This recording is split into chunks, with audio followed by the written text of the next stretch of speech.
Hey everyone, and welcome to Screams After.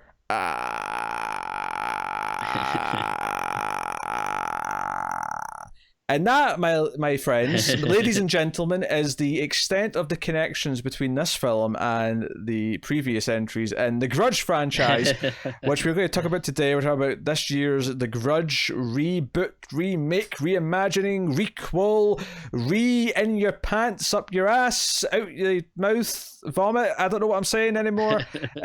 I'm Peter. Joining me as always is Tim. Salutations. Honestly, do you know what I said on Twitter after I watched this? And I loved it. That's not what I said. How dare you? I said The Grudge 2020 is the definition of an FU it's January movie, because this came out in January and it feels like a January movie through and through. It is absolute garbage, to use your term. It is. I mean, I believe it. Yeah. I mean, we'll start spoiler free. Obviously, we have previously reviewed the original Demián the Grudge, Demián the Grudge 2, and we also reviewed the Grudge 1, 2, and 3, the US films, right? So we've done 5 Grudge movies, and I suppose technically as well, Hadako versus Kayako, the crossover with The Ring, right? So technically 6 Grudge movies have been done in the past from us. So this is our 7th. Right. And we didn't know what to expect from this. We didn't know what this was going to be. We got trailers. They're doing another version of The Grudge, and well, we'll get into it in a minute. But I mean, in all honesty, I was kind of excited for it. I like the director. You fool! You don't like the director? What did he do? I can't remember who the director is. Eyes of My Mother. Oh, now I'm really disappointed. What the hell? What the hell? He made like this slow, brooding, artful, like thoughtful little horror movie in 2016. I loved that movie. And he made this generic Hollywood garbage? What is going on in the world? I mean, if, like, obviously I don't want to, talk out of turn or whatever, but I mean, if I had to guess, I would say this is probably a lot of studio stuff, because it does not seem like his movie. I think maybe every now and again, the most credit I'll probably give it is like every now and again, like I did think like, oh, like I'm liking the cinematography in this scene or something, like I think maybe it's because he is a good director, but it's there isn't really much else I can say. I wish I could like do a what do you call it? Like do like a heel turn or something and act like I love this movie, because I feel like that would drive you crazy. But it would be hard for this one. Yeah, I don't know. I mean, you do that with the Leprechaun movies. You pretend they're good just to annoy me. Well, that's not pretending. That's pretending. You're pretending. I know when you're faking it, Tim. I know when you're faking it, right? You fake it for the lep. I know you do. Interesting. It's an interesting theory. It's it's not a theory. It's fact. It's just fact. Right, so we'll start spoiler free, of course. We'll give you a warning before we get to spoilers. The basic premise of the movie is that actually, did you catch when the movie was set? Actually, the main like present day part of it. Is it 2006? Yeah, it must be, because at one point they say it was like a year, like, or 2 years from the first case. Because the premise of the movie is that someone who was working in the Grudge house, we actually see the house from the Japanese. Well, I mean, it's the house from the American movie as well, which I think this is the one that's supposed to be connected to. A care worker who worked there, much like Sarah Michelle Gellar's character, who of course was in the hit television show Buffy the Vampire Slayer. Right. But a care worker who was working there in 2004, presumably before her, decided to just sort of leave and come home, and the idea is that she brings the curse back with her, which, correct me if I'm wrong, wasn't this the basic idea, the third one, the Grudge 3? I believe so, yeah, because I think the third one was it took place like in an apartment complex or something in America. And I think the whole point was like it was kind of going on around the same time, because like someone over there moved back home or was traveling or whatever and brought it there. Yeah, and the only thing I remember about the Grudge 3 is that I think Marina Sirtis from Star Trek was one of the people in the apartment building. Possibly. I want to say she was like a painter in like one of the apartments. Sounds about right. I could be wrong. Maybe I'm making that up.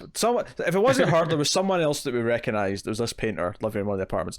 Anyway, so Yeah, she brings the curse back with her, and the movie does a bit of time jumping. In fact, I'm going to tell you what this movie is, Tim, right? I'm going to tell you exactly what this movie is. This movie is someone, maybe it was Nicolas Pesce who directed it, maybe it was an executive, maybe it was Sam Raimi who produced it, you know, someone at Sony, which, by the way, a movie starting with the Sony logo and then the Screen Gems logo is just a recipe for disaster. I don't think Screen Gems have ever made a good movie, right? Really? I can't think of what they've done, but the only thing I know they've done off the top of my head is the Resident Evil movies. So okay, all right. Well, so that's not a good start. At least the first one. I remember the Screen Gems logo at the start of that. Anyway, do you know what this movie is? Someone was watching season 1 of True Detective and went, "I want to copy that. I want to do season 1 of True Detective." And it's a Grudge movie. That makes sense. Yeah. Think about it. It's detectives. One of them's looking into the case from a couple of years ago. It's cutting back and forth. It even looks like True Detective. They're going for the True Detective color scheme. Yeah. The rough cop who's always smoking with a big mustache. Like, that's really interesting. I never put that together, but I can totally see that actually. Now, don't get me wrong. If it was good, it could be still copying True Detective and take those aesthetic choices, take that sort of narrative structure idea, and still be good. Yeah. The problem is that this is thoroughly dull, generic, full of cliches. Everything that is supposed to be scary or tense is a quick flash jump scare. It's, you know, the light turns on or off and there's like a ghost standing there. This is what baffles me, is that outside of the fact of where the curse came from, it's not even a Grudge movie, because once the movie gets going, all the ghosts we see are all just the people from America who you know, have been caught up in it over the years it's been there. We never see long-haired, you know, Kayako. We never see, you know, anything like that. The little boy that what do you call it? Meows like a cat. Yeah, that's why I opened this review by saying the only thing that connects this past the opening, which obviously says where it came from, the only actual thing in the movie that actually connects it to the Grudge franchise in terms of stuff happening is the noise of and then also like there's a few instances too where it just like straight up copies like something from the original, like of course the, you know, hand coming out of the back of the head during the shower, but it's like it's not like you're doing like a new take on it. It's like, oh wait, this is literally just like the same scare from the original movie. Like there's nothing like interesting or inventive about it. Yeah, it doesn't know if it wants to be a remake or a sequel or a spin-off. It's confused by its own like purpose. Yeah. And I'll, like, you know, you're doing your long list of like the things that are bad about it, but I'll also go ahead and add to the fact that I found it kind of confusing, like all the time like jumps and back and forth and like the different characters. Like there's like a lot of times during the movie I was like, oh wait a minute, which person was this again? Was this the person that murdered that person? Or all right, are we back in time now or in the present day? Or and like I'll forget about people, like I'll be like, oh yeah, John Cho's in this movie. And like, oh hey, the girl from The Hunt. Like, oh yeah, hey, I totally forgot that they are in this movie. Betty Gilpin from Glow is who you're referring to there. But right. Yeah, I just had The Hunt on my mind. I know. It's weird. Yeah, 2 weeks in a row we had Betty Gilpin in a movie. It's weird. I didn't know she was going to be in this either. So when she showed up, I was like, oh, she's just everywhere now. Yeah. So. I kind of agree. I mean, I wouldn't necessarily say it's confusing so much as that it's very inelegant in how it jumps around time. Yeah, I mean, I think the part that maybe makes it a little confusing is it is kind of dull. So like, if you're not paying attention completely, then when you look up, you're like, wait a minute, who are these characters now? Wait, are you saying you weren't paying 100% attention to The Grudge, Tim? Is that what you're saying to me? It was tough. it was a battle. It was a trying time. Yeah, it was like, all right, come on, I paid $4 for this. I need to pay attention.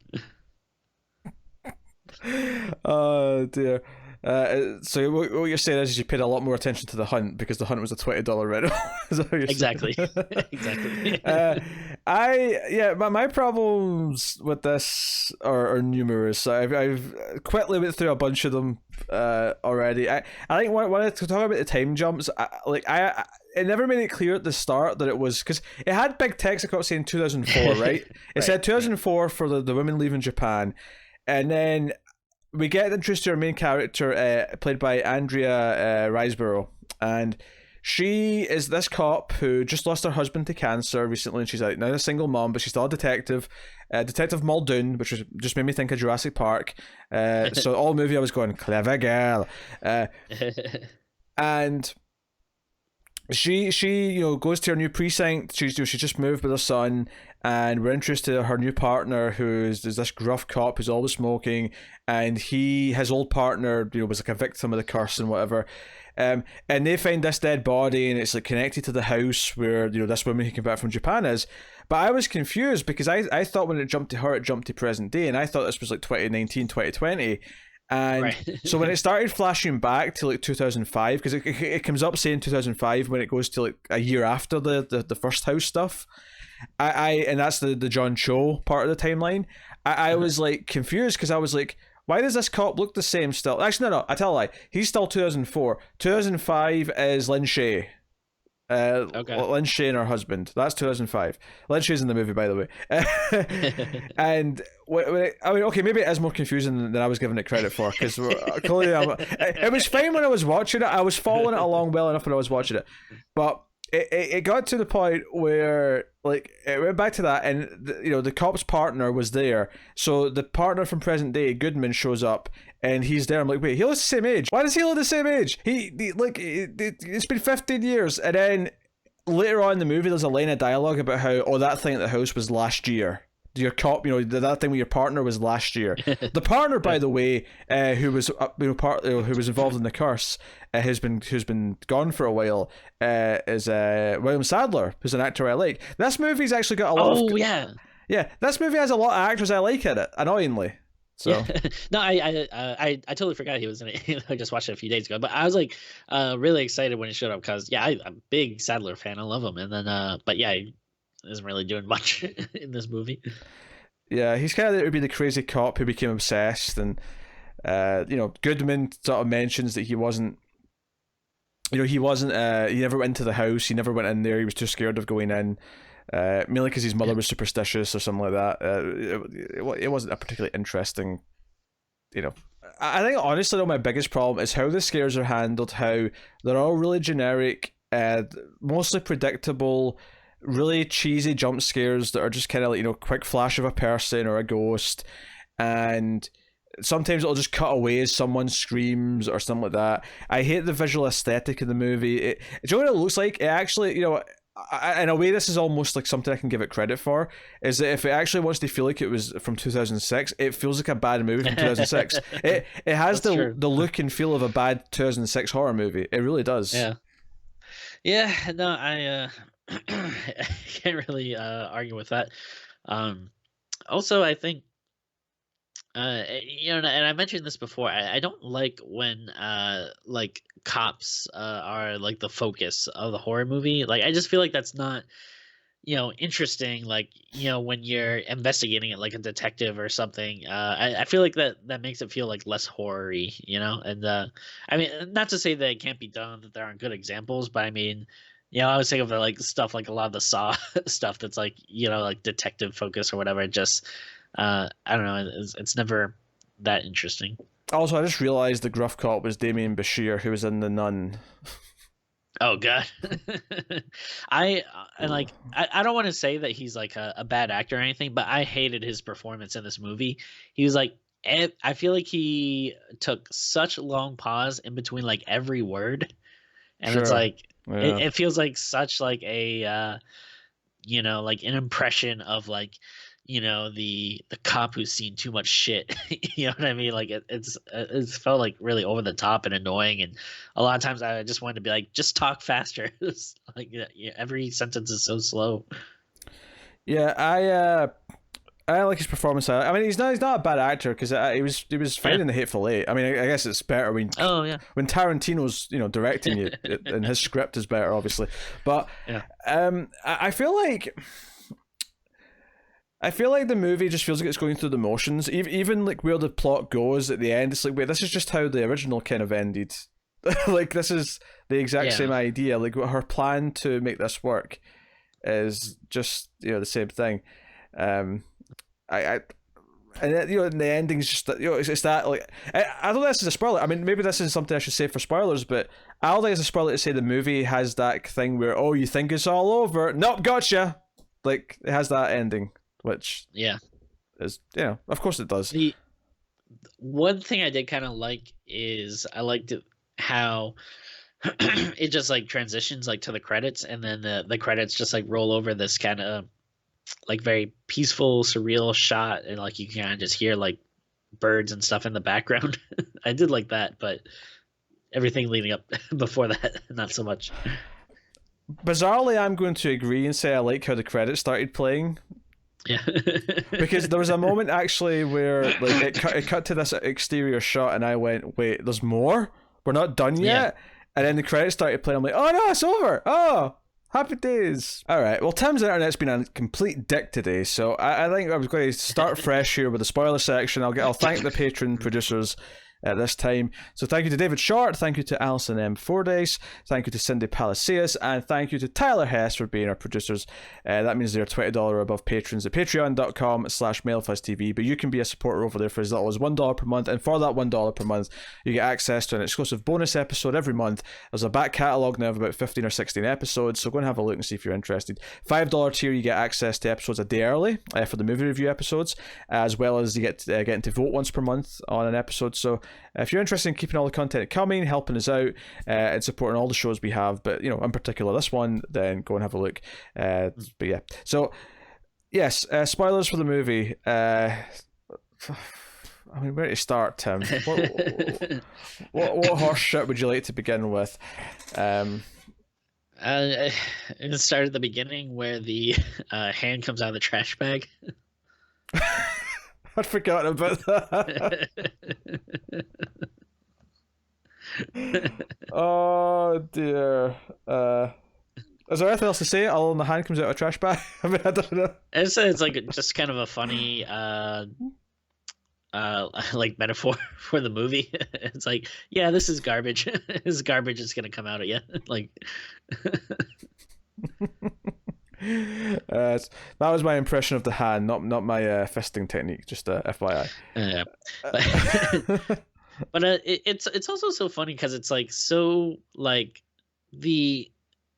I wonder how long it really is in like a at the house in Japan, where it is like I don't know, it feels like what, like 2 minutes like that they spend up top, like like for such like, I feel like that's like a very important part of the movie, is like the fact that, oh, there's this curse on this house, and whoever goes in it, they bring the curse back and stuff, and it feels like it's so quick that it's just like, oh wait, no, yeah, there's a person that stepped in there once and now they're in America. Yeah, there's literally nothing to it.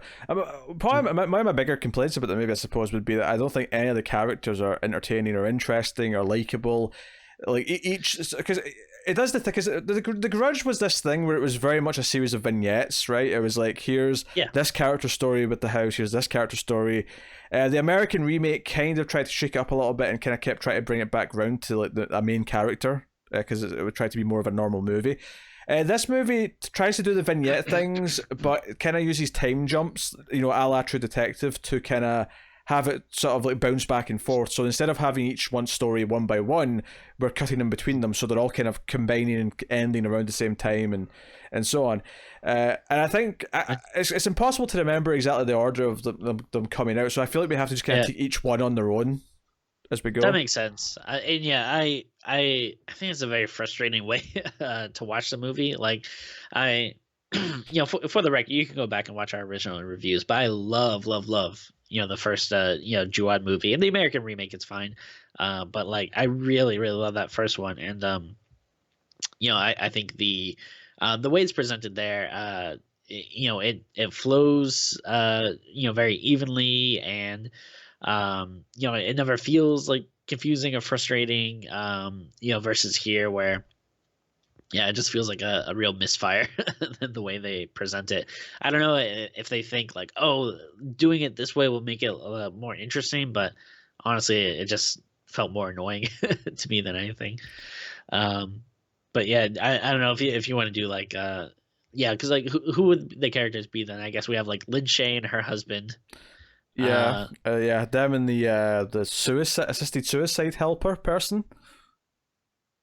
Yeah, what a weird thing. I was like, is this a thing that people do? Like, I remember growing up, there was like all this controversy with Dr. Kevorkian, but I was like, oh, there are people that actually do this now. Like, I think there is technically, yeah. Like I mean, I have like no judgment or anything. Like people do what they do, whatever. But it's just like such a weird thing in a movie. Like, oh, I didn't realize this was a thing. Yeah, I mean, I think if you're in that much pain, I don't. This is not the same as like regular suicide. Like this. You're making a conscious choice to either live in pain for Right, however long it's going to last, or just end it now, but on your own terms. Like like I think most Maybe people. Maybe that should be a Patreon goal for us. Which one of us is dying? Oh dear! I'm ready to end this podcast on my own terms. I'm in too much pain. 400 episodes. Oh dear. Yeah, so that's one plot, which is the newest one before the sort of the main story with the detective, because that's the one that like still has like leftover elements to it. And she actually goes to the house and finds Lynn Shaye still there alive, so that must have just happened. Yeah. In that part of the timeline. The actual original story, which is the woman coming back from Japan, we don't really get to see that play out. We only get like quick glimpses of that at the end when she's in the house trying to burn it, which is, shocker, like the end of the movie is her trying to burn down the house where the curse is now in, even though they've clearly established to this point that the curse just follows the people who have encountered it and the house is irrelevant, but whatever. So you don't really see much of that. So you've got the Lynn Shaye and her wife. You got John Cho and Betty Gilpin, she's pregnant, but the baby's got a very strong likelihood of being I can't remember what the ailment was, but that's like ACD or something like that. Is I wasn't sure what it was. We looked it up, but I still not really familiar with the the ailment or whatever you would say. Yeah. So they're there, and he's like a realtor. He's trying to sell the house, which was previously owned by the family who died because the woman came back from Japan. And then sort of tacked on. So the message of the movie is don't visit other countries. You might bring back a curse. That's oddly relevant right now, actually, given exactly. I'm not giving them credit for that though. No way. No. So, and then tacked on to sort of around these is the William Sadler detective who kind of comes into, like, he apparently was investigating the case with the original people, but then he's kind of obsessively watching the house whilst Lynn Shaye and her husband are living there, because then Demián Bichir shows up and like tries to take him away, and Sadler tries to commit suicide in his car, but he survives so that our main cop, Riseborough, can go and see him later, because he's in like a mental hospital. She goes to see him, and this is just one of those generic horror scenes where he's just raving mad and like, the curse follows you, it's never going to leave you, you've got to get away from the curse, it's got a death curse. Except Crazy Ralph. Yeah, Crazy Ralph was more entertaining, admittedly. And I love Bill Sadler. This is not an indictment of Bill Sadler at all. No, I mean, there's a lot of like good actors in this, and I think they do a good job acting, but yeah, the characters are not good or interesting. And it's it's I don't want to disparage any of the people in it, but yeah, none of them really have any like cool or interesting characters. And then and when you see him too, he also kind of has that thing where he's all like scarred up now. He has like a messed up face and everything. Yeah, I feel like it's kind of like a cliche. They go see the person, and it's like, oh, what happened to them? But that's the problem with the movie. Everything in it's a cliche. There's not an original thought or bone or, Yeah. you know, like hair. There's not an original hair in the movie. That is the sad truth of it. There's nothing in here to engage us or make us. I don't know. It's a rough time. I'm actually we need to think. The director did a movie before this called Piercing. Piercing. Yeah, which is a horror movie. We should probably track this down and have a look at it at some point. Yeah, I wanted to see it. I think it's one of those ones that I've heard about, but then I haven't really seen it streaming or anything yet. But I would like to see it. It can be worse than this. No, I want to say I've heard mixed things about it, but so I mean, maybe that's not a good omen, but I mean, at least that means that there are people that do like it versus this. I don't think anyone has really come into bat for this movie. No, I don't think anyone is. So the plot with Gilpin and John Cho is they're upset about the news they've had about their baby. He's trying to console her, and this is designed to make us kind of like her. But the whole thing is just so depressing. Like, actually, one of the things I hated in the movie was the music. The score was like that. That was one of the things that made me think of the mid-2000s. Was the score of this like creepy supernatural music that was playing, this sad piano of like, oh, everything's depressing and no hope in the world. Like, yeah. So yeah, the music sucked. I just like everything about it. Just it felt like they're going. It reminded me of stuff like and I know I said it's mid-2000s, but like to get more specific, it reminded me of music that we might play during like Darkness Falls or something like that. It was this melancholy piano trying to be like creepy, and I just you're not John Carpenter. You can't pull off the piano score, right? Just accept it. Whenever I think of the that kind of like slow, kind of sad piano, it just reminds me of the save room in Resident Evil. Oh, that's way better. How dare you? How dare you sully the thought of this with that? do do do do do do do do do do do. Really does make you feel safe. Haunting, Tim. Haunting. Yeah. So yeah, I hate the music. But so they're trying to reconnect over the sadness about their child being not 100%, we'll say. I wonder if they're like trying to do something like like both ends of the spectrum. Like you have one person who's at the end of their life, that's trying to decide if they want to end it, and then on the other end, a person at the beginning of their life wondering if they should end that. Jesus, Tim.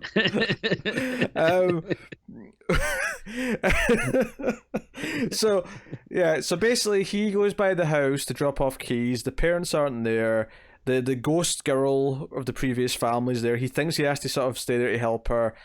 He eventually comes home. He has the creepy shower scene where the hand comes out of his hair. There's no build up to it whatsoever, by the way. It just happens. Oh no, yeah. It just happens. And also, it's like weird. Like the girls, like her, like face keeps bleeding, and like I don't know what I would do if I was John Cho in this situation. But I feel like you just see a little girl spontaneously start bleeding. It's like, get out of there. That's no good. Maybe take her to the hospital, perhaps. Maybe. Or just run if you're Tim. Yeah, just run. Yeah. And how does this end? Oh, it ends with the death. They both die, right? It seems to always make like someone kill someone else. So in this case, it seems to make him kill her. It kind of happens off camera though. And by her I mean Betty Gilpin. And then he drowns himself in the bathtub. But it looks of it. But again, it mostly happens off camera, so it sort of cuts to it as if it's meant to be shocking that he's lying there dead in the bathtub. It's not a particularly exciting sequence of events.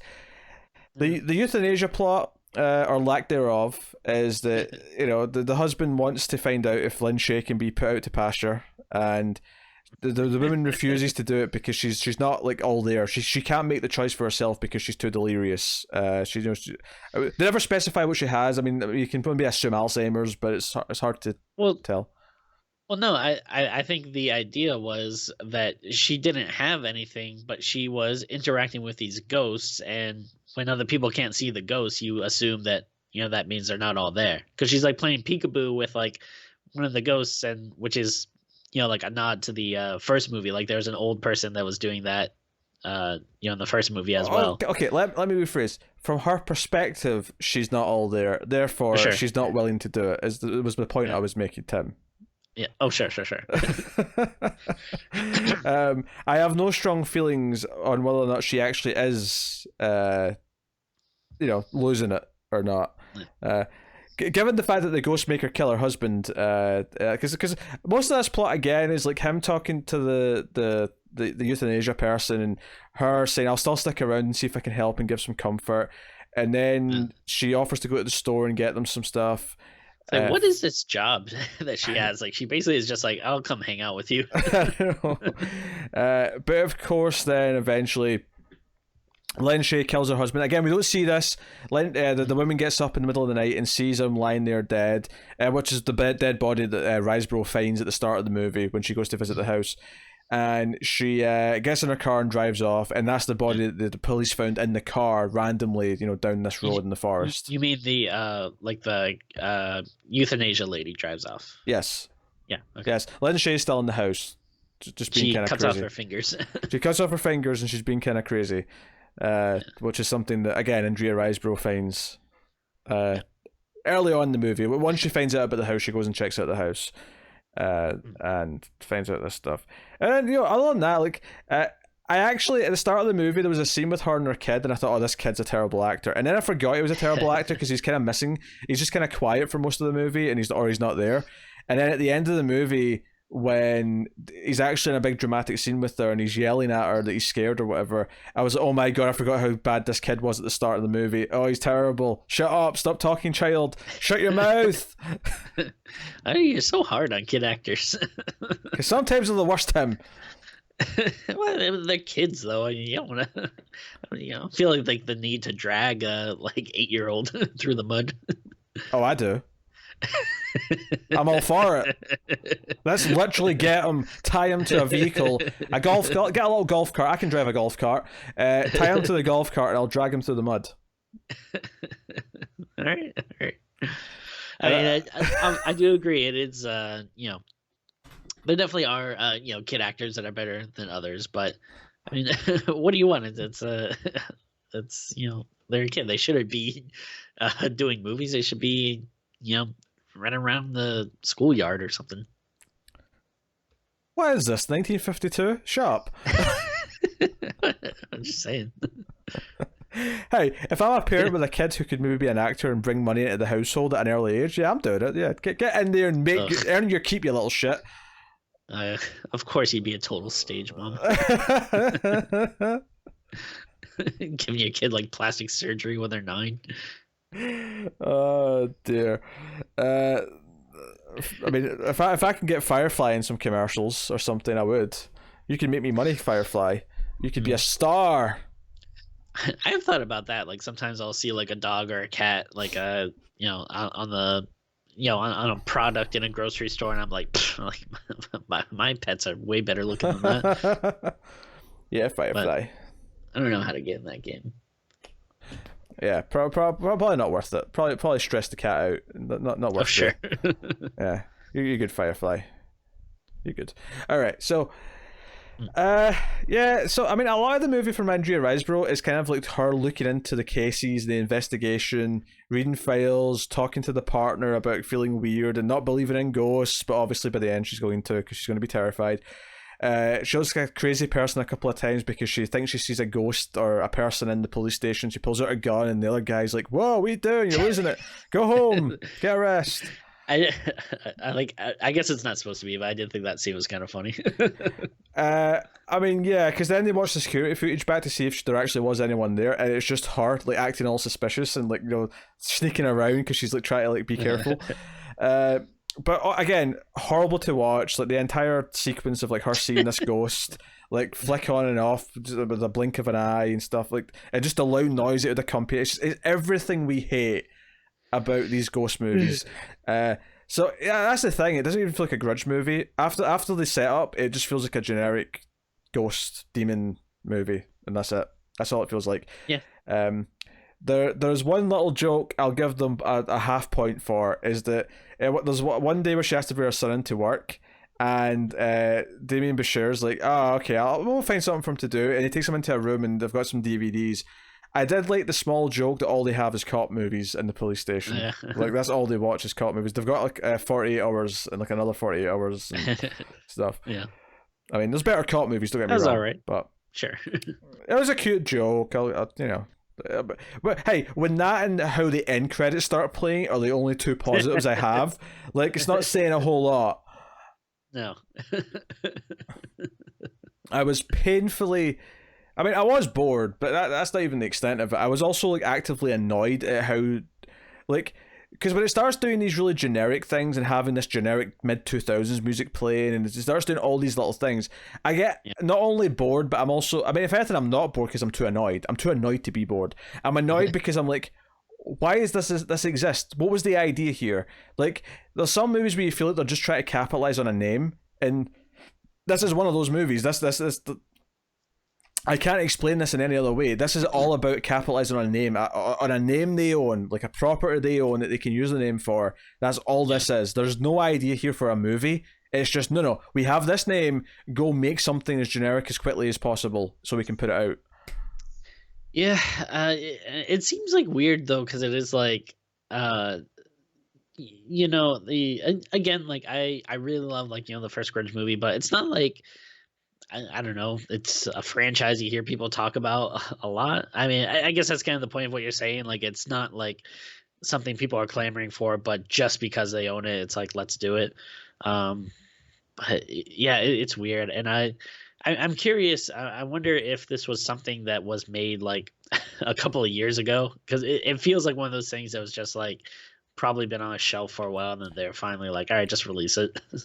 I don't think it was, but it wouldn't shock me either if it was that case. Yeah. You know, like, if it does kind of have that feel to it of like somehow they lured some reasonable actors into this. And don't get me wrong, I mean, Lynn Shaye's kind of like, okay, we like her, but I mean, she obviously is willing to do a lot of crap horror movies. She does it a lot. Right, totally, yeah. But, you know, John Cho and Betty Gilpin and William Sadler, like, and even Demián Bichir, like, these are reasonable actors, you know? Yeah. Like, I mean, they're not huge stars, they're not like huge names that are tough to get, but I don't know.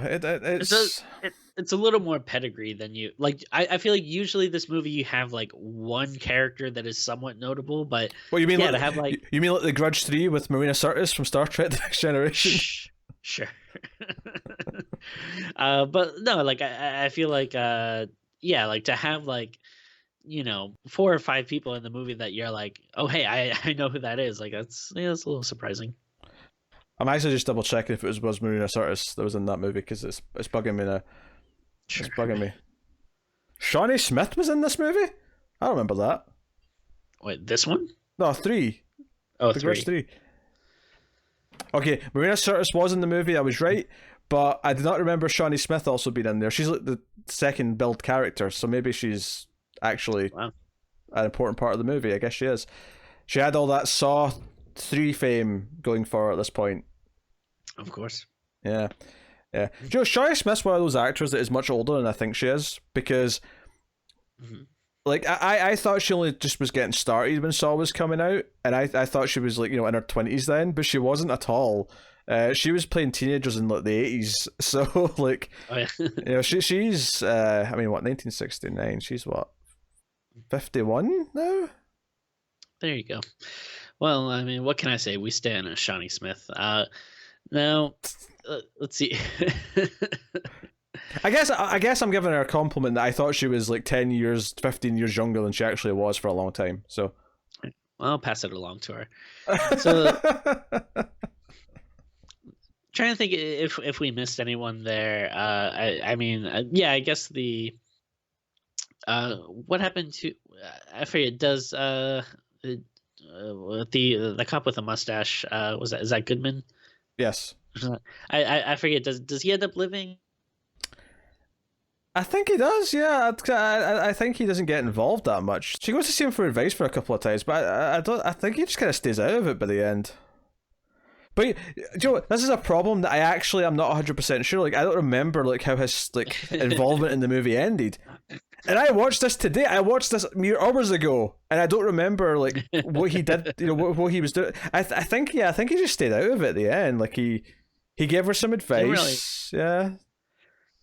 Didn't have a ton to do, and then I guess it basically just ends with like you said, Muldoon burning the house down, and then there's a you think her kid is in the house, but it's he, realizes that that's not her son, it's a ghost, so she uses her lighter or whatever and lights the whole house on fire. But it is funny, because when she does that, my wife was like, oh, like that's kind of a bit of a gamble, like she doesn't really do anything to like necessarily like 100% make sure, like they do that whatever that game is where it's like, all right, what do we do when we're angry or upset or whatever. Yeah, which is set up earlier in the movie that's what they do, so it's like a set thing that they have. Yeah, but still I feel like all right, maybe if I'm gonna potentially light my son on fire, maybe want to triple check and make sure that that's not it. I thought it was going to turn out to really be him, because there's a line earlier in the movie where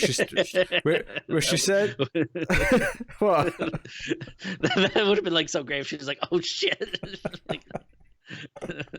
Well, there was a line earlier in the movie where she said to the cop that she's worried that she might hurt her son. That this thing's making her crazy, and she's worried that she might hurt her son. So I thought it was going to be a dark ending here, where she leaves the house all triumphant because she's set everything on fire, but then her kid's not in the car because that's where she left them, and it's like, oh shit, she actually did just murder her child, and that was she was going to like be in like a mental hospital, and that by the end of the movie. Instead, that was the ghost. We have a scene. The final scene of the movie is her at her new place. And she's like, her son's getting ready for school, and she hugs him and says, I love you, have a good day at school. And then as she's hugging him, over her shoulder, you see her real son go, I'm going to school, Mom, bye. And he leaves the house. And then she kind of just like has this look in her eye. And then we get like a quick shot of like her being dragged across the floor by a ghost. And then it just goes to the outside of the house, and then the credits start playing. I mean, it's a mildly fun little reveal with the son behind her, like saying bye. Mildly, like I feel like I feel like it's like a bullshit way to end the movie. Like I feel like that could potentially have been like a cool scare maybe earlier on, like if he played with it more. But but I don't know, having it here just feels like, okay, we got to do the stereotypical like gotcha at the last second kind of ending. Yeah, no, I agree. It was the same shitty ending that you have in every shitty supernatural horror movie for the last 20 shitty years. It's like, at least he didn't like jump out and scream at the camera, like that. I'll give him that credit, but yeah. Oh, sure. I can get on board with that. I don't know, Tim. This movie is a complete waste of time. It feels as pointless as the Cabin Fever remake did, the one we did in 2016. That's kind of the category it feels in for me, is where I don't understand the point of it, I don't understand the purpose, there's no creative flair to it where I'm like, this is why like the director wanted to do this, right? There's nothing about it that makes it feel like it's even like a fun idea for a sequel or a remake or whatever. It just feels like it's not even doing the exact same thing as the original. It's not like, because that was the time with the Cabin Fever remake, because it was like redoing the exact movie beat for beat. This isn't exactly that, but it's so similar. It's like the original movie mixed with True Detective with a completely like just generic script. All the scares, there's no inspiration in how it's executed at all. There's no tension. There's no drama. It'd be mind-numbingly boring if it wasn't so infuriatingly pointless. Yeah, I mean, I agree with all that, but I don't know, I still kind of like it. Like, what? I think that... What? Shut your face! How dare you? All right, are we ready to rate this some bitch? I feel like we are. Yeah, I mean, I hate to come down on it, but I mean, it is pretty bad. I've seen worse movies. I wouldn't say it's the worst thing in the world, but yeah, like you said, it is very prototypical of what you kind of expect those like shitty January dumps of a movie are.